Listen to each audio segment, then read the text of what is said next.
my channel. Welcome back to Rocked Up Frocks. This is the series where I take vintage and pre-loved clothes and give them a makeover. And today I'm just going to be doing a really simple makeover on this dress for my friend Kartika. So Kartika is the founder of Sweet Charity. If you're in Canberra, you've probably heard of Sweet Charity. It's an annual high tea fundraising event that raises money for the paediatrics ward at the local hospital here. And you've raised how much now? 102,000. Yay, so amazing. And there's another event coming up this year in September. September. What date? 16th. September the 16th. So if you're in Canberra, go and find the Sweet Charity page. I'll put the link in the description and tickets will be on sale soonish. In about 2 weeks' time. Oh, in about 2 weeks, really soon. I'll be doing a fashion show and it's an amazing afternoon out raising money for a really good cause. So come and support Sweet Charity. So today we're going to revamp this little dress which you found for $5. $5 at the op shop. The pattern I just found really striking, but it's a bit of a frumpy moo-moo. It is a frumpy moo-moo. We can unfrump it though. Let's unfrump this dress.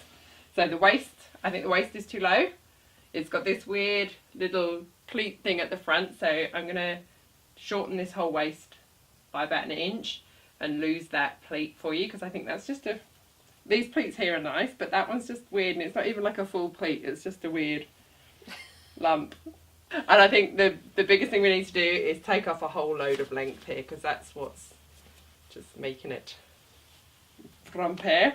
And then I think this dress is homemade, it looks like someone's made it, and they've done this pretty little scalloped stitching detail around the arms and around the neckline, but I just don't think it works with the dress, and it's just a tiny bit, as they've stitched it, it's just stretched the neckline out of shape here as well.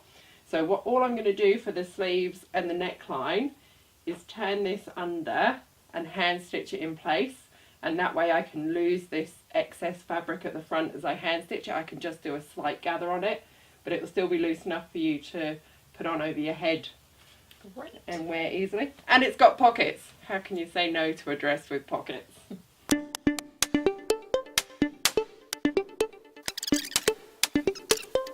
The first thing I'm going to do is cut 1 inch below the pin that's marking the new hem length. I've checked and the black stripe, the bottom of the black stripe on the front and back is even, so I'm just going to measure 1 inch down from there.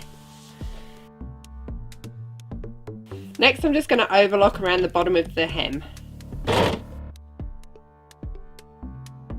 Next I've turned the dress inside out and I've pinned along the waistline and marked the amount of fabric we need to take away all the way around.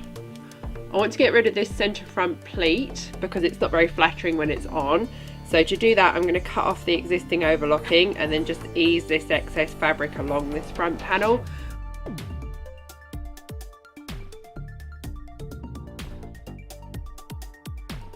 Now that's all pinned and marked, I'm going to overlock at this new line that I've drawn on here.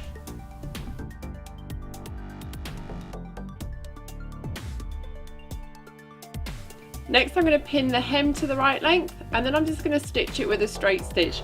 Because this dress isn't particularly tight at the bottom of the skirt, I don't need to make sure it stays stretchy for Kartika. If you do need it to be stretchy, if the skirt's a bit tighter, you can sew it with a zigzag or a stretch stitch. I'm lining my hem up with this black stripe that was the mark of where we were turning it up to. If you haven't got a pattern to use, just measure it and mark with your disappearing pen or with a pin, and then turn it up to that so it's nice and even.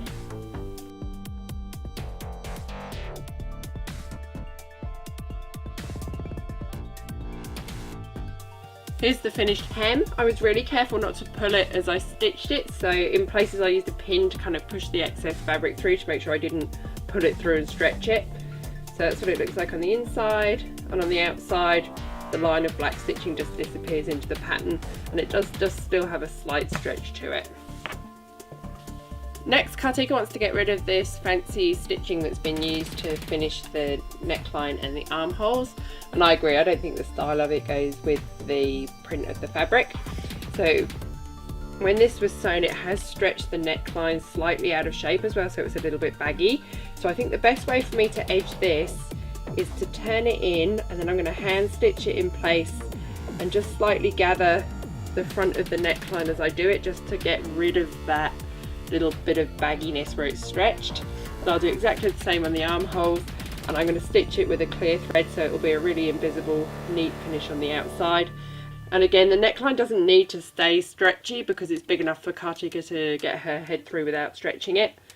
So I'm going to turn it, pin it, and then just hand stitch it neatly into place. Then I'll give the neckline, the armholes and the hem a little press, and I'm finished.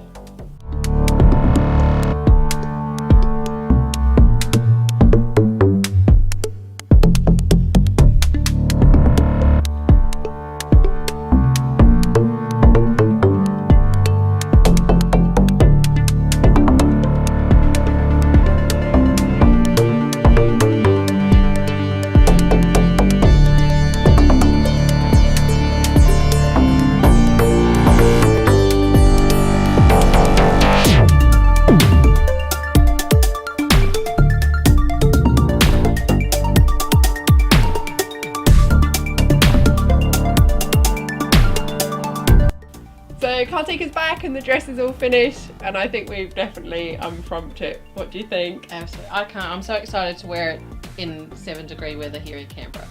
What are you going to style it with? I'm thinking probably some leggings and a nice little crop jacket for work. Yeah. Corporate. Yeah. Yeah. It's definitely a dress that you can wear in summer with some little pumps or some sandals, and then add leggings and tights and jackets. Yeah, nice long boots. And it'd be great with boots. Yeah, I love the length on you. I think it looks great. We've lost our weird lump at the front, that's gone, and this neckline's sitting really flat now. It's so much better than where it is stretched out a little bit before. So thanks for watching. Please subscribe if you haven't already, and I will be back soon with some more videos.